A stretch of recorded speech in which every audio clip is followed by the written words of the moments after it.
کیدای شي تاسې به د ایډسنس په اړه اورېدلی وي یا کیدای شي تاسې به برحاله په ایډسنس برخه کې کار کوئ. یوټیوب چینل به لرئ یا به بلاګز لرئ، ویب سایټس به لرئ چې هغې کې به تاسې کار کوئ.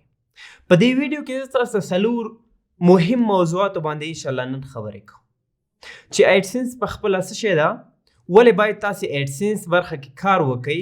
همدارنګه بل مهم بحث چې نن سبا ډېر زیات مهم هم ده چې آیا افغانستان کې مونږ کولی شو چې ایډسنس څخه پیسې وګټو، او په آخر کې به انشاءالله زه تاسو ته د خپل یو ایډسنس اکاونټ هغه انکم ریپورټ به درته ښیم او څنګه تاسې کولی شئ چې هغه خپل ریپورټ وګورئ. دا هر څه به انشاءالله په د دې ویډیو په آخر کې یو ایډسنس اکاونټ هم تاسو ته ښیم.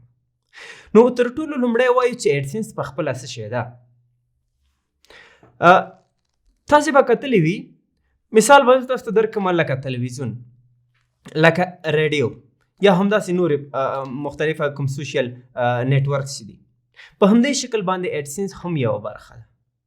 ایډسنس اصل کې دا د ګوګل یوه برخه کېدلی شي. دې ته موږ ایډ نیټورک وایو چې مختلفې کمپنیز راځي، یعنې تاسې مختلفې کمپنیز کتلی وي، هغوی راځي ګوګل ته اعلانات ورکوي. ګوګل بیا یو برخه لري چې د ګوګل ایډسنس په نوم باندې یا ګوګل ایډس چې کوم ورته وایي، هغې په ترو باندې یو کس یا یو کمپنۍ راځي او وایي چې زه دغه خپل پروډکټ یا د دغه خپل کمپنۍ اعلانات کوم. لکه څنګه چې به تاسو تلویزیون کې لیدلی وي، اکثره د خبرونو په جریان کې یا د سیریالونو په جریان کې هغه تاسو اعلانات به ګورئ. په عین شکل باندې دا هم ده. نو هغه کمپنۍ څه شی کوي؟ ګوګل ته دغه خپل اعلانات ورکوي، د خپل پروډکټ په اړه باندې، د خپل کمپنۍ په اړه باندې هغه اعلانات ورته ورکوي چې دا تاسې خپاره کوي. هغوی څه شی کوي؟ تاسې به بلاګس لرئ، یعنې ویب سایټ به لرئ یا به یوټیوب چینل لرئ چې هغې کې به تاسې ویډیو جوړوئ، لکه څنګه چې زما ویډیو تاسې ګورئ. په هغې باندې ګوګل اعلانات اچوي، یعنی مختلف بینر باندې ښکاره کیږي یا په سایټ کې ښکاره کیږي یا د ویډیو په منځ کې را ښکاره کیږي. همدارنګه په بلاګز کې چې وروسته به زه تاسو ته په خپل لیپټاپ کې هم وښیم لایف چې څنګه په یو بلاګ باندې اعلانات ښکاره کیږي، نو هغه به مونږ ګورو. ګوګل دغه اعلانات ستا په یوټیوب چینل باندې یا ستا په ویب سایټ یا بلاګ باندې اچوي چې هغې باندې څومره کلیکس کیږي یا هغه څومره لیدل کیږي، په هماغه اندازه باندې یوټیوب تاسو ته پیسې درکوي. مثال زه به تاسو ته یو مثال درکړم، که چیرته یو کمپنۍ نه ګوګل $100 واخلي، په $100 کې $9.80 تاسو ته ګوګل درکوي یا ایډسنس درکوي، او دغه پاتې 1% هغوی په خپله اخلي. نو دا ډېره زیات ښه ده. یعنې که چیرته ته $9.80 ګټې، د دې معنا دا ده چې یو بلې کمپنۍ به ګوګل ته $100 ورکړي وي، هغوی به پکې 1.30 په خپله اخلي او 9.80 به تاسو ته درکوي. یعنې دا کوم ایلیګل کار نه ده، بلکې تاسې څه کوئ؟ یو کمپنۍ ته یا یو چا ته سرویسز ورکوئ. ځکه چې تاسې ویب سایټ لرئ، بلاګ لرئ، یوټیوب چینل لرئ، تاسې ویډیوز جوړوئ، په هغې باندې اعلانات ښکاره کېږي. لکه څنګه چې مې تاسو ته مخکې مثال درکړ د تلویزیون، راډیو، همداسې نور مختلفې کوم نیټورکس چې دي، په همدې شکل باندې ایډسنس هم کار کوي. نو اوس به تاسې د ایډسنس په اړه باندې یو څه ناڅه پوه شوي یاستئ. ګورئ، کوشش وکړئ داسې کوم چې لیګل نه وي یا یو داسې باوري سرچینه، باوري شرکتونه نه وي، تاسې هغوی سره کار مه کوئ. د ایډسنس په شکل باندې نور هم مختلفه ایډ نیټورکس دي چې هغوی یا خو داسې وي چې د هغوی اعلانات صحیح نه وي، چې هغه موږ سره نه ښایي چې هغه موږ په خپل ویب سایټ باندې واچو یا خپل یوټیوب چینل باندې واچو. نو ایډسنس ښه والی دا ده چې هغوی د داسې اعلانات د نورو کمپنیو څخه اخلي چې هغه لیګل وي، یعنی کوم داسې سیکشوال کنټینټ پکې نه وي یا حرام داسې شیونه پکې نه وي، هغوی هغه اعلانات تاسې په ویب سایټ باندې اچوي. نو تاسې څه شی کوئ؟ تاسې په خپل ویب سایټ باندې مصرف کوئ، لیکوالانو ته پیسې ورکوئ، هغوی تاسو ته یو لیکنه کوي، تاسې پبلش کوئ، تاسې وخت ورته ورکوئ، تاسې ډومین چې کله اخلئ په هغې باندې تاسې پیسې ورکوئ، هوسټینګ باندې تاسې پیسې ورکوئ، تاسې خپل وخت ورکوئ، د هغې په بدل کې تاسې انکم اخلئ.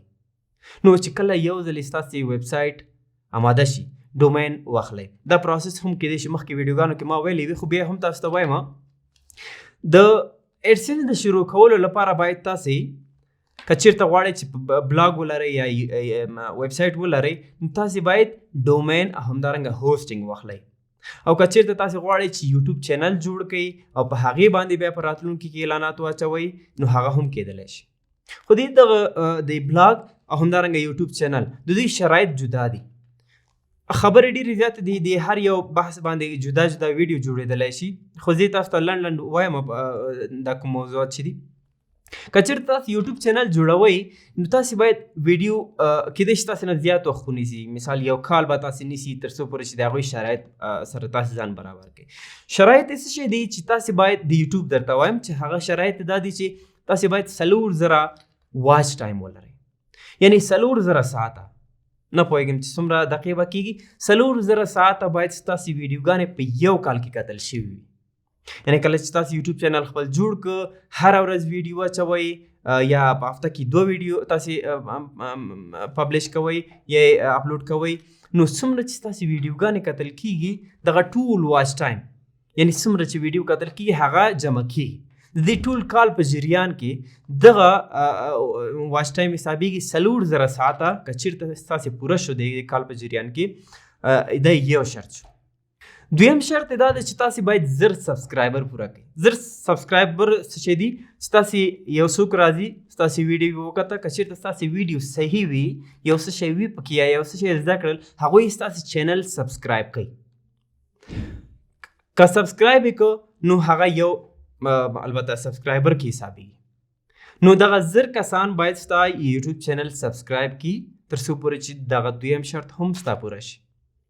نو دغه هغه 2 مهم شرطونه دي چې کله تاسو دغه پوره کړئ 4,000 واچ ټایم همدارنګه زر سبسکرایبر. نور هم داسې شرطونه لري چې تاسو باید کاپی رایټ کانټینټ په خپل یوټیوب چینل کې وانه چوئ، د بل چا تصویرونه یا د بل چا ویډیوګانې په خپل ویډیو کې تاسو وانه چوئ. همدارنګه نور هم داسې واړه شرایط شته دي. خو دغه دوی هغه عمده شرایط دي چې تاسو باید په ذهن کې ولرئ د خپل یوټیوب چینل د اپروو کولو لپاره تر څو پورې چې مانیټایزیشن لپاره اپروو شي. خو دغه پروسه یو څه طولاني ده. کله چې تاسو یوټیوب چینل جوړوئ کوشش وکړئ چې یوازې په دې فکر کې ونه اوسئ څنګه زه باید خپل واچ ټایم پوره کړم او همدارنګه سبسکرایبر پوره کړم تر څو پورې چې زه مانیټایزیشن ورباندې آن کړم. نه، تاسې باید یو چا ته ویلیو ورکړئ، داسې ویډیو جوړې کړئ، داسې معلومات خپاره کړئ چې هغې نه یو څوک ګټه واخلي.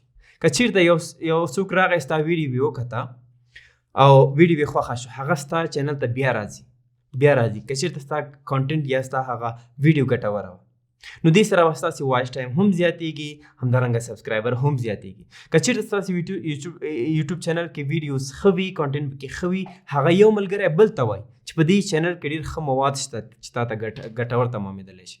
نو کوشش وکړئ چې خپل یوټیوب چینل کې داسې ویډیوز پبلش کړئ یا اپلوډ کړئ چې هغه یو چا ته ګټه ورسي. نو چې یو چا ته ګټه ورسېده هغوی ستاسې یوټیوب چینل ویډیوګانې ګوري، سبسکرایب کوي، نو په دې سره به ستاسې واچ ټایم هم پوره کېږي، سبسکرایبر به هم پوره کېږي چې ستاسې یوټیوب چینل به کېدای شي کال نه کم وخت ونیسي تر څو پورې چې هغه مانیټایزیشن لپاره آماده شي. دې لپاره د واچ ټایم د پوره کولو لپاره مختلفې لارې نورې هم شته. بعضې کسان یا بعضې کمپنیز یا داسې بعضې گروپ شته ده چې هغوی ستاسې د یوټیوب چینل واچ ټایم پوره کوي. څنګه یې پوره کوي؟ هغوی د بوټس یا داسې سیسټمونو څخه استفاده کوي چې هغه کېدای شي ستا دغه 4,000 واچ ټایم په یو هفته کې پوره کړي. څنګه یې پوره کوي؟ هغوی هغه ویډیوګانې په بل چا باندې ګوري یا یې په خپله ګوري، په دې شکل باندې ستا د واچ ټایم پوره کېږي.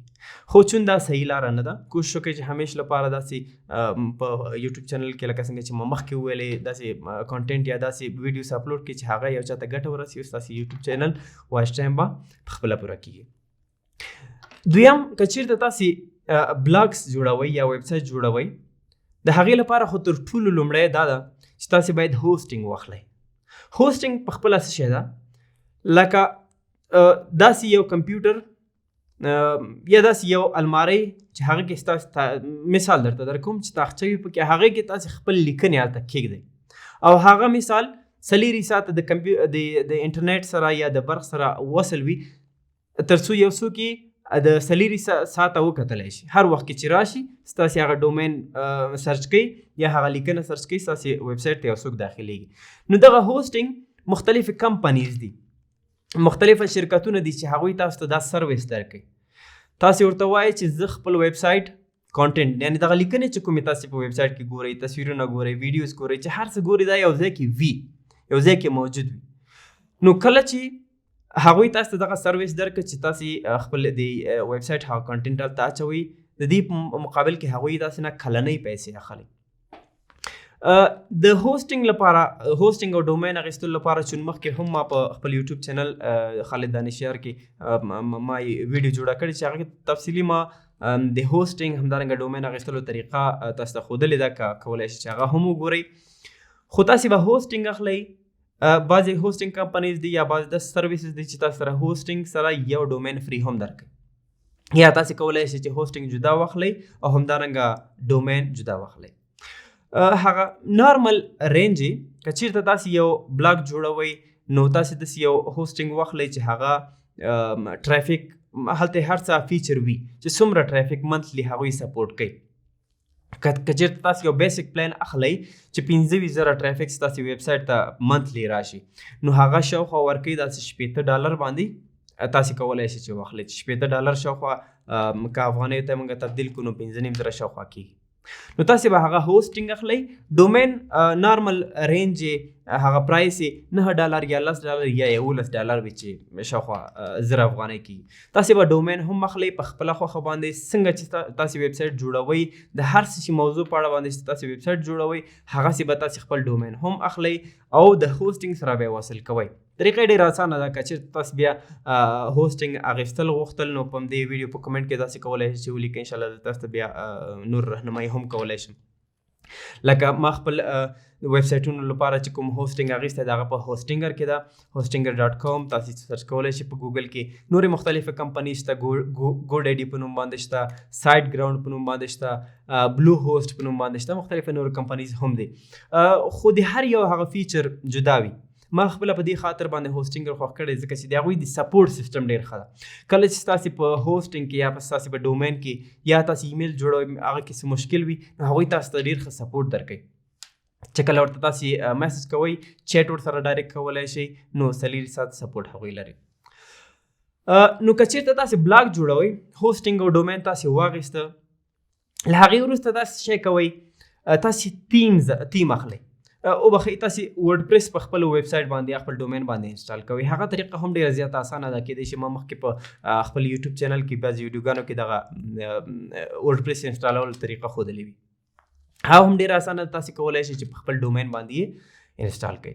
چې کله تاسو ورډپریس انسټال کړه له هغې وروسته بیا تاسو کولی شئ چې یو تیم یا یې پرچیز کړئ، جدا یې ځان ته تیم واخلئ. فری هم بعضې پیدا کېږي، ګوګل کې سرچ کولی شئ تاسو مختلفه بعضې فری تیمز پیدا کېږي، یا خپله ورډپریس هم بعضې فری تیمز ورکوئ. خو ولې دومره زیات هغه ډیزاین له لحاظه ډېر زیات ښه نه وي، تاسو نه شئ کولی چې ډېر زیات فیچرز څخه استفاده وکړئ. مختلفه داسې تیمز پیدا کېږي، لکه تاسو کولی شئ چې تیم فورسټ نه تیم فورسټ که ګوګل کې تاسو سرچ کړئ له هغه ځای نه هم تاسو کولی شئ چې ځان ته تیم واخلئ. تیم $10 یا 40 یا $50 باندې تیم پیدا کېږي. هغه تیم تاسو څه کوئ په خپل ورډپریس باندې انسټالوئ. چې کله تاسو تیم انسټال کړه له هغې وروسته بل سټیپس چې ده، تاسو خپل تیم ډیزاین که هر څه وشو تاسو باید لیکنې وکړئ. د اپروف کولو لپاره یا د مانیټایزیشن آن کولو لپاره یا چې ګوګل ایډسنس تاسو ته ایډ درکړي، د هغې شرایط دا دي چې تاسې وخی چې موږ افغانستان کې هم یو باید موږ پښتو ویب سایټ زموږ نه وي. یعنی د هغوی شرایط دا دي چې ستاسې ویب سایټ باید په انګلیسي کې وي. تاسو باید په انګلیسي کې خپل ویب سایټ جوړ کړئ. نو لیکنې تاسو باید په انګلیسي کې وکړئ، تصویرونه ورته ښایسته جوړ کړئ، په خپله باید جوړ کړئ، د بل چا نه کاپي ونه کوئ. همدارنګه لیکنې هم باید تاسو د بل ویب سایټ څخه کاپي نه کوئ، په خپله لیکنې وکړئ. یا تاسو کولی شئ چې یو لیکوال هایر کړئ، هغه ته ووایي چې زه تاسو ته د لیکنې په سر باندې یا د منتلی سیلري در کوم، ته ماته زما د ویب سایټ لپاره لیکل کوه. که البته خپله نه شئ کولی، که چېرته خپله یې کولی شئ، وخت لرئ، نو تاسو کوشش وکړئ چې خپله لیکنې وکړئ. او د تصویر جوړولو لپاره تاسو کولی شئ د کانوا څخه استفاده وکړئ. که چېرته تاسو فوټوشاپ باندې نه پوهېږئ، وروسته به زه تاسو ته هم ښیم چې کانوا یو ویب سایټ د ګوګل کې هم سرچ کولی شي. هغلته تاسو ډیر په اسانۍ سره کولی شي د خپل بلاګ لپاره یا د خپل یوټیوب چینل لپاره تمنیل جوړ کړئ. هر قسمه ډیزاینونه تاسو کولی شي چې هغلته وکړئ. نو چې کله تاسو لیکنه آماده کړه، لیکنه کوشش وکړئ چې د 600 ورډ نه زیاته وي. که چېرته یو لیکنه 600 ورډ څخه زیاته وي نو ګوګل هغه څه کوي، هغه نورو ته ښکاره کوي، یا په سرچ انجن کې هغه SEO سرچ انجن اپټیمایزیشن لکه اول کې ما تاسو ته ویلې په دې هر یو موضوع باندې یو جدا 10 دقیقې ویډیو جوړېدلی شي. خو انشاءالله زه به کوشش کوم چې د دې هر څه په اړه باندې جدا جدا ویډیو ثبت کړم. نو که چېرته تاسې 600 ورډ نه زیاته لویه لیکنه کوئ نو هغه د SEO له لحاظه ډېره زیاته ښه وي، 600 نه تر 2000 ورډ پورې. نو کوشش وکړئ داسې لیکنې وکړئ او په خپل ویب سایټ باندې پبلش کړئ. پبلش کولو یا پوسټ کولو طریقه هم ډېره زیاته اسانه ده. تاسې ورسره یو تصویر اچولی شئ یا 2 تصویره په منځ کې د خپل لیکنې په منځ کې اچولی شئ او لیکنه پبلش کړئ. که هره ورځ تاسې یو لیکنه پبلش کړئ نو په 20 ورځو کې به تاسو 20 لیکنې کړي وي. اوس راځو هغه د ایډسنس چې ستاسې ویب سایټ تاسې کله مونیټایزیشن لپاره لیږئ، اکثره ورونه په دې کې مشکل لري. ما ته ډېرو کسانو کومنټ کې لیکلي وي، ډېر کسان ما ته میسج کوي چې زه نشم کولی چې خپل ویب سایټ زه ویب سایټ مې جوړ کړی د ډیزاین کړی مې د لیکنې پکې شته خو نشم کولی چې اپروف کړم. شرایط د هغوی داسې دي چې تاسې باید کم تر کمه 20 لیکنې په خپل ویب سایټ کې ولرئ. باید انګلیسي کې وي، دا خو اول کې ما تاسو ته وویلې. 20 لیکنې باید تاسې ولرئ. ډیلی ټرافیک باید تاسې ولرئ. د دې په اړه به د ټرافیک ډرایو کولو یا ټرافیک راوستلو په اړه باندې هم انشاءالله زه په راتلونکي کې یو جدا ویډیو ثبتوم. تاسې کولی شئ د فیسبوک نه ټرافیک ډرایو کړئ یا نور مختلفه سوشل میډیا، ټلیګرام بعضې کسان ورونه استفاده کوي ټلیګرام نه ټرافیک ډرایو کوي. یا که چېرته ستاسې لیکنې صحیح وي، داسې لیکنې وي چې ګوګل کې سرچ کېږي نو ګوګل نه تاسې ته ټرافیک راتللی شي. ټرافیک هم مختلفه قسمه دي چې ارګانیک ټرافیک ده، ریفرل ټرافیک ده، سوشل ټرافیک دی. ارګانیک ټرافیک هغه ټرافیک ته ویل کېږي چې د ګوګل نه راځي. که ګوګل کې زه د مثال سرچ کوم یو لرنا پلیټفارم کنه، که چېرته زه یو لرنا پلیټفارم سرچ کوم کوم ویب سایټ چې ما ته هغه ټاپ کې راښکاره کېږي زه په هغې باندې کلیک وکړم هماغه ویب سایټ ته ځم. نو دا د ګوګل نه چې کوم ټرافیک تا ته راځي، کوم لیدونکي راځي، دې ته ارګانیک ټرافیک ویل کېږي. دویم بیا سوشل ټرافیک ده. سوشل ټرافیک چې د سوشل میډیا له لارې ته خپل ویب سایټ ته یو څوک ډرایو کوي، یعنی یو خپل ویب سایټ ته یو څوک لیږي. ته خپل لینک په مختلفو ګروپونو کې شیر کړئ، یا خپل پیج کې شیر کړئ، یا په خپل اکاونټ کې شیر کړئ، یا د نورو ملګرو سره په فیسبوک کې همدارنګه نور سوشل میډیا کې شیر کړئ. دې ته سوشل ټرافیک ویل کېږي. دریم بیا ریفرل ټرافیک ده. ریفرل ټرافیک څه ته ویل کېږي چې یو بل ویب سایټ ستا د ویب سایټ لینک په خپل ویب سایټ کې اډ کړي. که چېرته هغې ځای نه هغلته هغه لینک باندې څوک کلیک کوي، ستا د ویب سایټ لینک باندې څوک کلیک کوي، ستا ویب سایټ ته راځي، دې ته ریفرل ټرافیک ویل کېږي. چې دغه مختلفه قسمه ټرافیک دي چې بیا تاسې کولی شئ چې خپل ویب سایټ ته یې راوړئ. نو د شرایط وبخئ چې خبرې زیاتې اوږدېږي. اول کې هم ما تاسو ته وویلې چې خبرې زیاتې دي، باید د هر یو په اړه باندې یو جدا ویډیو ثبت شي. خو بیا هم زه کوشش کوم چې بعضې کوم شیونه چې مهم دي هغې به تفصیل در کوم. خیر نو اوس راځو شرایطو ته. د ایډسنس شرایط چې ستاسې بلاګ باید اپروف شي هغه دا دی چې حد اقل باید تاسې 20 لیکنې په خپل ویب سایټ کې ولرئ. ډیلی باید تاسې ټرافیک ولرئ. که چېرته په اولو کې تاسې 500 یا 150 پورې ډیلی یعنی هره ورځ تاسې ویب سایټ ته ټرافیک راشي دا صحیح ده. دریم شرط دا دی چې تاسې په ویب سایټ کې باید 15 پیجونه چې ډېر زیات مهمه دي هغه باید وي. کوم پیجونه دي؟ کانټیکټ از، اباوټ از، ټرمز اینڈ کنډیشن، پرایویسي پالیسي، همدارنګه سایټ میپ هم کېدلی شي پکې. دغه 15 هغه مهم پیجونه دي چې ستاسې ویب سایټ کې باید حتما باید وي پکې. دا دریم شرط شو. څلورم شرط دا ده چې کانټینټ باید ستاسې خپل وي، یعنی لیکنې باید ستاسې خپلې وي، تصویرونه باید ستاسې خپل وي، په خپله ډیزاین کړي جوړ کړي وي. همدارنګه کوشش وکړئ چې کله تاسې ویب سایټ جوړ کړه کم تر کمه یو میاشت انتظار وکړئ، له هغې وروسته یې اپروف لپاره ولېږئ او د ریویو لپاره ولېږئ تر څو پورې چې هغوی چک کړي. کله چې تاسو خپل ویب سایټ د اډسنس ته د ریویو لپاره ولېږه، هغوی وایي چې یو ورځ یا 2 ورځې وخت نیسي، خو بعضې حالتونو کې کیدای شي تر 2 هفتو پورې وخت ونیسي. هغه داسې که چېرته ستاسې د بلاګ یعنې ستاسې ویب سایټ د شرایطو مطابق جوړ و، هغوی په یو ورځ کې هم اپروف کولی شي. ما خپل اپروف کړي دي، تقریبا په 12 ساعتو کې هم ما اپروف کړي، 1 ساعت کې هم وبخئ 1 ورځ کې هم اپروف شوي دي زما بلاګز یا نورو ملګرو ته چې ما اپروف کړي. خو بعضې وخت کې داسې شوي دي چې تر 2 هفتو نه زیات وخت یې نیولی. کله چې وخت زیات ونیسي، که چېرته ستاسې په بلاګ کې مشکل وي یعنې د شرایطو مطابق جوړ نه وي، هغوی تاسو ته بیرته ایمیل کوي، تاسو ته وایي چې ستاسو په ویب سایټ کې دغه مشکل ده او موږ یې نشو کولی چې د اډسنس کې اپروف کړو. بیا تاسې کولی شئ چې هغه خپل بلاګ نه یا خپل ویب سایټ نه هغه مشکل لرې کړئ او بیا ځلې اپروف لپاره ولېږئ. داسې نه دی چې تاسې خپل یو ځلې خپل ویب سایټ یا خپل بلاګ د ریویو لپاره ولېږه، اپروف نشو، نو تاسې بیا نشئ کولی. نه، بیا هم تاسې کولی شئ چې د ریویو لپاره یې ولېږئ، هغوی چک که چېرته د شرایطو مطابق جوړ و، هغوی تاسو ته ایمیل کوي چې ستاسې ویب سایټ اوس د ایډ لپاره یا د اعلاناتو لپاره آماده شوی ده، ستاسې په ویب سایټ باندې به اعلانات ښکاره کېږي. له هغې وروسته بیا تاسې کولی شئ چې په خپل اډسنس کې خپل اډسنس اکاونټ کې هغه ایډ هر څه سیټ اپ کړئ. نو دا هغه د اډسنس په اړه باندې هغه مهمې خبرې دي چې باید هر څوک ورباندې پوه شي چې یو څوک غواړي چې په اډسنس کې کار وکړي. اکثره ورونه شته دي چې غواړي په اډسنس کې کار وکړي، خو ولې په دې باندې نه پوهېږي چې اډسنس په خپله څه شی ده، څنګه ورنه موږ پیسې ترلاسه کولی شو، په کومه طریقه باندې موږ ته پیسې راکړي. که چېرته په دغه مسایلو باندې تاسې پوه شئ، نو تاسې کولی شئ ډیلی 10 to 50 یعنی د 20 نه تر 50-100 ډالر پورې، بعضې ورونه شته دي چې 200 ډالر پورې ډیلی انکم لري. حتی که چېرته تاسې زیات کار وکړئ، ویب سایټ مو ښه وي، ټرافیک ورته زیات راوړئ، تاسې کولی شئ زیات انکم ولرئ.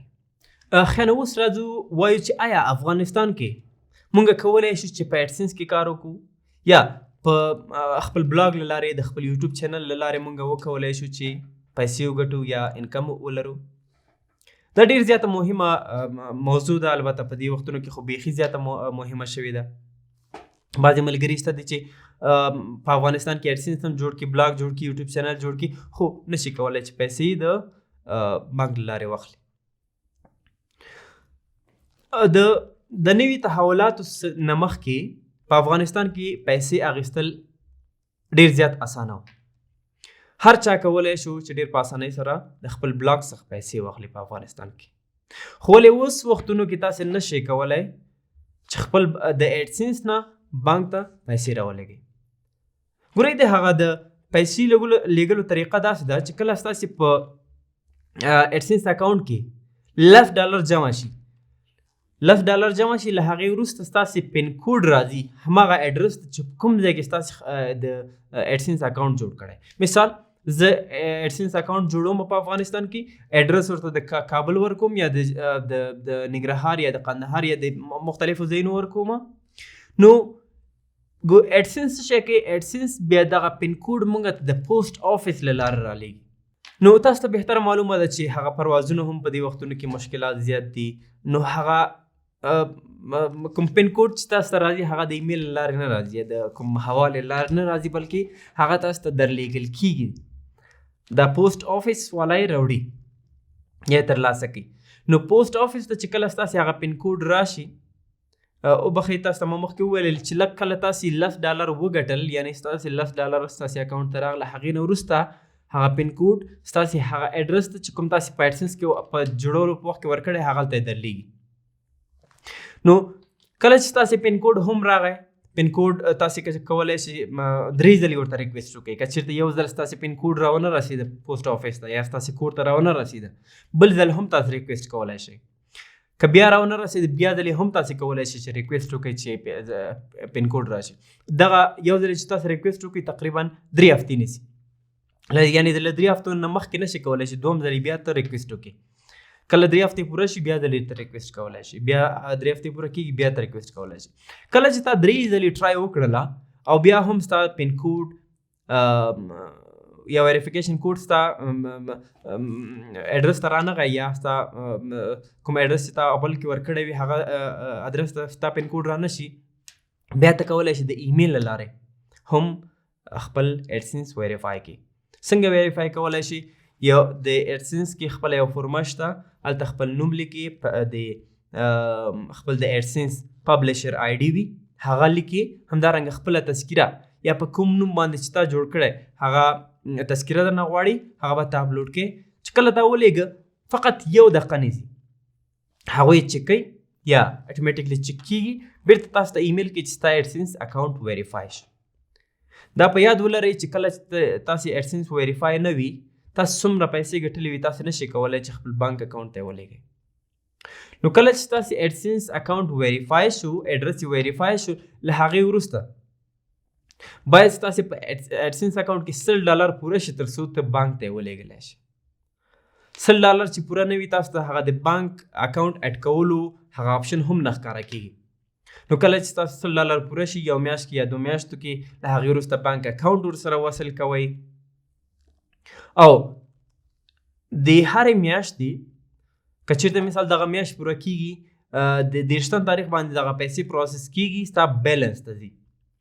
بیا د تیرې میاشتې پیسې د همدې میاشتې په 21 تاریخ باندې ستا بانک اکاونټ ته لیږل کېږي، چې هغه هم شپږ ورځې هغه پروسس کېږي، له هغې وروسته ستا بانک اکاونټ ته رسېږي. نو په دې وختونو کې لکه څنګه چې ما تاسو ته وویل چې یو خو مشکل خو دا ده چې ستاسې پین کوډ افغانستان ته په دې وختونو کې نه راځي. ما خپله هم ټرای وکړه، په دې وختونو کې دا پین کوډ افغانستان ته د راتګ مشکل ده. دویم مشکل دا ده چې ته نشي کولی چې بانک کې پیسې واخلې، بانک اکاونټ وصل کولی شي ورسره، خو ولې ستا بانک اکاونټ ته پیسې نه راځي، ځکه چې په دې وختونو کې هغه دغه ستاسې د ګټل شوي پیسې د سویفټ له لارې ستا بانک اکاونټ ته راځي. نو په دې وختونو کې هغه سروسز چې دي افغانستان کې بند شوي دي، سټي بانک دغه بند کړي یا هم د داخلي مشکلات دي، د دې له وجې نه تاسې نشئ کولی چې افغانستان کې پیسې واخلئ. خو نو اوس وایو چې د حل لاره یې څه شی ده چې تاسې افغانستان کې ایډسنس برخه کې کار کوئ خو ولې پیسې نشئ ترلاسه کولی. حل لاره یې دا ده چې تاسې باید بل هیواد کې، ګاونډي هیوادونو کې یا په هر ځای کې چې ستاسې یو دوست وي، ورور مو وي، هر څوک چې وي، هغوی د په خپل نوم باندې ایډسنس اکاونټ په هغه هیواد کې جوړ کړي. کله چې هغوی په خپل نوم باندې ایډسنس اکاونټ جوړ کړ، تاسې کولی شئ چې خپل بلاګ یا خپل یوټیوب چینل هلته ایډ کړئ یا ورسره وصل کړئ. چې کله ورسره وصل شي، هغه لکه څنګه چې ما مخکې هغه پروسس وویلې چې کله $10 پوره کېږي، هغوی ته یو پین کوډ ځي هغه اډرس ته چې کوم ځای کې دغه اکاونټ جوړ شوی ده، نو هغه پین کوډ دې هم ویریفای کړي. کله چې $100 ستاسې پوره کېږي، هغه د بانک اکاونټ اډ کولو آپشن هم ورته ورکوي، هغه آپشن دې هم پکې اډ کړي. نو له دې ځای نه بلاګ به ستا وي، یوټیوب چینل به ستا وي، ته کولی شې کانټینټ جوړ کړي، لیکنې خپرې کړي، ستا هغه انکم به هغه ځای ته ځي، یعنې هغه ایډسنس اکاونټ ته به ستا پیسې هغه ته جمع کېږي. بیا هغه ستاسې دوست یا ستاسې ورور یا هر څوک چې وي، هغه کولی شي چې په بانک کې ترلاسه کړي. دی د حل لاره ده.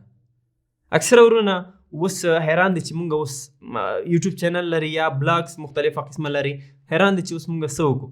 حل لاره یې همدا ده چې کوشش وکړئ چې بل هیواد کې د بل چا په نوم باندې تاسې کولی شئ چې ایډسنس اکاونټ جوړ کړئ، هغه ته ووایئ چې ایډسنس اکاونټ تاسو جوړ کړي، تاسې خپل یوټیوب چینل یا خپل بلاګ پکې ایډ کړئ، چې په دې سره به ستاسې هغه کوم ګټل شوي پیسې چې دي یا تاسې چې هره ورځ پیسې ګټئ، هغه هلته به جمع کېږي او هغه یې ډېر په اسانۍ سره ویستلی شي. هر کله چې تاسې په افغانستان کې هر څه بیرته فعاله شو، مخکې غوندې تاسې وکولی شو چې پیسې ترلاسه کړئ، بیا تاسې کولی شئ چې له هغه ځای نه خپل بلاګ لرې کړئ، بیرته په خپل د افغانستان ایډسنس اکاونټ کې ایډ کړئ. یوټیوب چینل وي که بلاګ وي، تاسې کولی شئ چې بیرته یې دلته ایډ کړئ.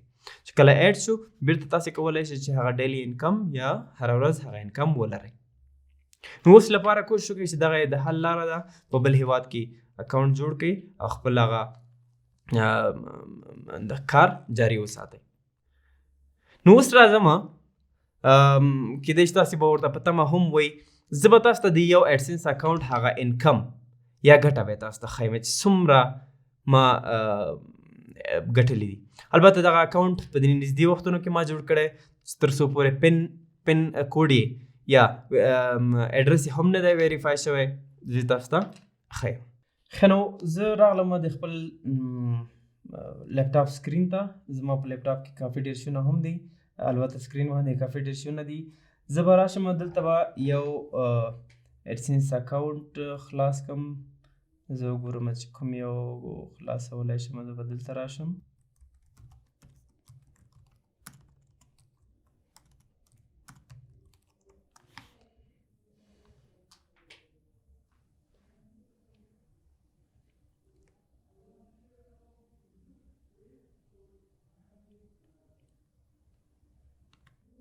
ښه نو دا دی زه خپل یو ایډسنس اکاونټ ته راغلم چې لکه څنګه چې ما تاسو ته مخکې وویلی چې دا پن کوډ یې هم لا تر اوسه پورې ویریفای شوی نه ده. چې دلته ګورئ تاسو ته نوټیفیکیشن راښکاره کېږي چې یور payments are on hold because you need to verify your address. یعنې په کوم هیواد کې چې ما دا ایډسنس اکاونټ جوړ کړی ده هغلته لا تر اوسه پورې پن کوډ پوسټ آفیس ته نه ده لېږلی، نو په دې خاطر باندې دا تر اوسه پورې ویریفای شوی نه ده. که دلته تاسې هم ګورئ لاست پیمنټ ما تر اوسه پورې له دې ایډسنس څخه پیسې نه دي اخیستې. په تیره میاشت کې یا په تیرو 2 میاشتو کې شاید دومره پیسې جمع شوي دي. په دې میاشت کې چې نن 4 تاریخ ده څومره دي $340 چې ایوریج حساب کړو نو تقریبا $10 کېږي. په دې ځای کې موږ ته هغه پرفارمنس ښیي چې پیج ویو څومره دي، همدارنګه RPM څومره ده، امپریشن، کلیکس، CPC، CTR، همدارنګه نور مسایل چې دلته لاندې هر څه ښکاره کېږي. دلته هم که چېرته تاسې وګورئ چې وي میلډ ویریفای یور بلنګ ایډرس، دلته لیکلي چې وي میلډ یو ا پن آن November 13 2021. یعنې په دې تاریخ باندې ما ته هغه پن کوډ لیږلی د هغه ایډرس ته چې کوم ځای کې ما دا ایډسنس اکاونټ جوړ کړی. دلته وایي چې اټ شوډ ټیک له 2 څخه تر 4 هفتو پورې وخت نیسي تر څو پورې چې دغه هغه ایډرس ته ورسیږي. ویریفای یور ایډرس بای انټرینګ د پن وی سینډ ټو یو. وایي تاسې خپل ایډرس ویریفای کړئ چې کوم موږ تاسو ته درلیږلی. چې کله زه ویریفای باندې کلیک کوم ما ته دغه ځای راخلاصیږي. چې کله تاسې پن کوډ ترلاسه کوئ هغه یو پاکټ وي، هغه به خلاصوئ، هغه 6 عدده کوډ به په دې ځای کې تاسې لیکئ. له هغې وروسته به تاسې سبمیټ باندې کلیک کوئ. دلته ګورئ بل آپشن پکې شته ده. که چېرته تاسې پن کوډ نه وي راغلی نو که چېرته ستاسې پن کوډ نه وي راغلی تاسې کولی شئ چې ریسینډ باندې کلیک وکړئ. ښه دلته زه کولی شم چې دغه پن کوډ ریسینډ کړم ځکه چې 3 هفتې پوره شوي دي، زما پن کوډ نه ده راغلی، نو زه کولی شم چې دغه ایډرس ته پن کوډ ولېږم. خو اوس لپاره به زه دا کینسل کړم. ښه زه بیرته راځم هوم ته. هوم کې تاسو دغه برخه راښکاره کېږي چې اسټیمیټډ ارنینګ ټوډے سو فار، نن ورځې هغه انکم ښودل کېږي، یسټرډے ښودل کېږي، لاست 7 days یعنې په تېرو 7 ورځو کې څومره ګټل شوي هغه ښودل کېږي. دس منت په دې میاشت کې چې څومره ګټل شوي هغه ښودلی کېږي. نو دا اوس زما د ایډسنس اکاونټ چې دلته تاسو ته هر څه ښکاره کېږي، مکمله ډیټا یې پکې شته ده. یو ځلې به زه ریفرش هم کړم. بعضې داسې کسان شته دي چې هغوی څه شی کوي، زه به تاسو ته طریقه هم در وښیم. کله چې دلته تاسې رایټ کلیک وکړئ او راشئ انسپیکټ ته، کله چې تاسې انسپیکټ ته راشئ له دې ځای نه ګورئ ستاسې انکم به دې ځای کې ښودلی کېږي 8 څومره دی نه پوهېږم 8.25. زه کولی شم چې دا مثال زه داسې کوم $829 یعنې د ورځې. که چېرته زه دا کلوز کړم اوس تاسې وګورئ 829 ښکاره کېږي. خو هر کله چې تاسې کومه ویډیو ګورئ یا د چا ریپورټ ګورئ نو کوشش وکړئ باور ورباندې مه کوئ ځکه دا کېدی شي چې دوی زیاته کړي په دې طریقه باندې، خو ولې په اصل کې هغومره نه وي. نو که چېرته دغه موږ براوزر ریفرش کړو نو یعنې د دې معنا دا ده چې دا به ریل موږ ته ښکاره کېږي له ایډسنس اکاونټ څخه به په دې ځای کې معلومېږي. یو ځل بیا ریفرش کوم تاسې به دلته مکمل په دې شکل باندې وګورئ. نو دلته پکې نور هم داسې څیزونه شته دي چې په راتلونکي ویډیوګانو کې یا په راتلونکي کې به انشاءالله دې په اړه باندې بحث کوو چې ریپورټس دي پکې څنګه کولی شي تاسې پکې ویب سایټس ایډ کړئ، همدارنګه ایډ له دې ځایه سیټ اپ کولی شو. دا هر څه مسایل به له دې ځایه په راتلونکي انشاءالله درسونو کې به راتلونکي ویډیوګانو کې به دې په اړه باندې بحث کوو. اکاونټس ده، پیمنټس دي پکې څنګه کولی شي بانک اکاونټ ایډ کړئ پکې، داسې نور مسایل چې دې په اړه باندې به انشاءالله په راتلونکي کې خبرې کوو. ښه نو دا و د ایډسنس په اړه باندې تفصیلي ویډیو چې انشاءالله تاسې به ورڅخه ډېر شیونه زده کړي.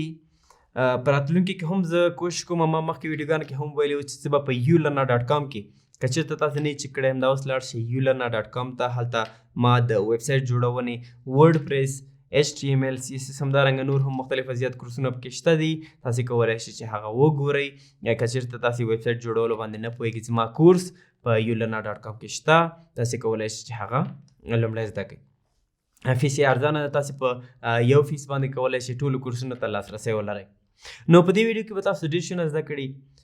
هیله ده چې نورو سره یې هم شریک کړئ.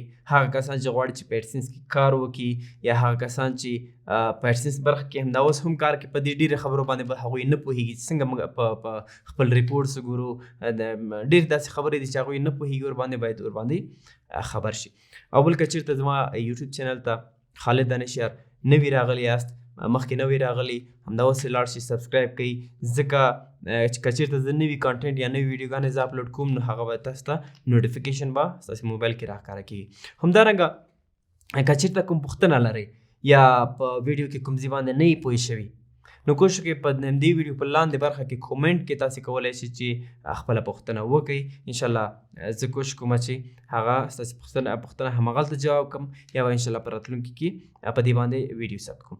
همدارنګه دا ویډیو هم در سره لایک کړئ، که چېرته خوښه شوي مو وي لایک یې کړئ، ځکه چې یوټیوب څه شی کوي، که چېرته یو ویډیو ډېره لایک شوي وي یا مکمل کتل شوي وي یا کومنټس ورباندې زیات شوي وي یا له نورو کسانو سره شیر شوي وي، هغه نورو ته پروموټ کړئ. یوټیوب ښه والی هم دا ده چې هغه نورو ته پروموټ کړئ. نو کوشش وکړئ چې دا ویډیو له نورو سره هم شریکه کړئ تر څو پورې هغوی هم ورڅخه ګټه واخلي. لایک یې کړئ. نو اوس لپاره په الله مو سپارم. کوشش وکړئ چې ایډسنس کې کار شروع کړئ، که نه شروع کړی مو نه وي، او که شروع کړی مو وي صحیح کار وکړئ پکې. اوس لپاره په الله مو سپارم. ښه وخت ولرئ.